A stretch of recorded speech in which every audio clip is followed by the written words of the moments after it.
Congress President Sonia Gandhi attacks the opposition at her Odisha rally, says those who frame false accusations on others should introspect.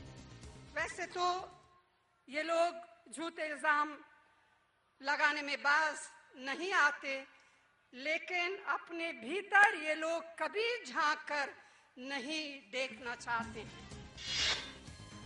Rahul Gandhi launches fresh salvo at left parties at a rally in Kerala. Says these parties play no significant role in national politics. The CPM is not going to play a major role in the national politics. BJP leader Sushma Swaraj praises her party at a rally in Ambala. Says there is a positive BJP wave visible in the country. ये शासन जो हम लोगों ने लोगों के सामने रखा है, जब पूरे देश में लोग घमंड करते हैं तो कहते हैं ऐसी सरकार चाहिए जैसी अटल जी ने चलाई थी, उस तरह की सरकारें ये भारतीय जनता पार्टी के लोग चला रहे हैं। Mayawati attacks Narendra Modi at a rally in Ghaziabad. Says Modi was responsible for riots. इस किस्म का व्यक्ति किन्हीं कारणवश गलती से भी अपना देश का पीएम बन जाता है, तो फिर ऐसे व्यक्ति के रहते हुए यहाँ अपना पूरा देश कभी भी सांप्रदायिक दंगों की चपेट में आकर तबाह व बर्बाद हो सकता है। Trinamool Congress chief Mamata Banerjee attacks the Jharkhand government. Says no development made despite 9 government changes in the past 13 years.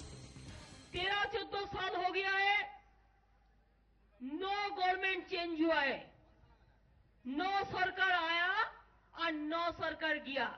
ओयाराम गोयाराम में सरकार आया और गया, काम किया। EC asks BJP to release its manifesto. Says if it does so on 7th April, then no electronic coverage will be available for the release. The JDU releases its election manifesto, promises to woo the backward classes. JDU chief Sharad Yadav gives Narendra Modi a reality check. Says one person cannot force change in the country. Narendra Modi and LK Advani share the same stage. Both shower praises on each other in Gandhinagar. Arvind Kejriwal holds a roadshow in Hisar in Haryana. Says all the political parties are scared of him. भाई आज तक सोनिया गांधी पे हमला नहीं हुआ, आज तक मोदी पे हमला नहीं हुआ, ये सारी पार्टियां हमारे ऊपर ही हमला क्यों कर रही है? आज सबसे बड़ा खतरा इनको हम ही से है जी। BJP's prime ministerial candidate to interact with people via 3D technology to go on the interaction spree from 7th April. Shri Narendra Modi ji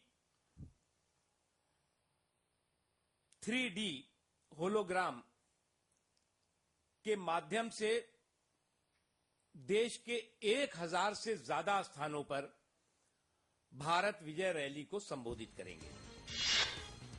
LK Advani clears the air surrounding his candidature from Gandhinagar seat. Says he never thought against contesting on the seat.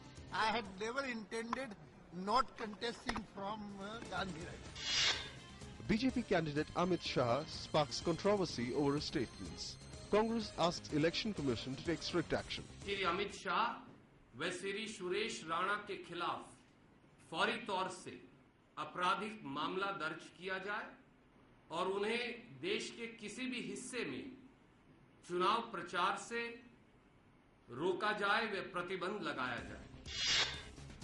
Sadhu Yadav to contest from Maharajganj. He was earlier contesting as an independent candidate against Rabri Devi on the Saran constituency. Congress gives ticket to new entrant Ajay Shah to contest from Baitul constituency in Madhya Pradesh. Rahul Chauhan was earlier contesting on the seat. TRS releases 69 candidates' first list for Andhra Pradesh Assembly polls. Party chief Chandrasekhar Rao's name also in list.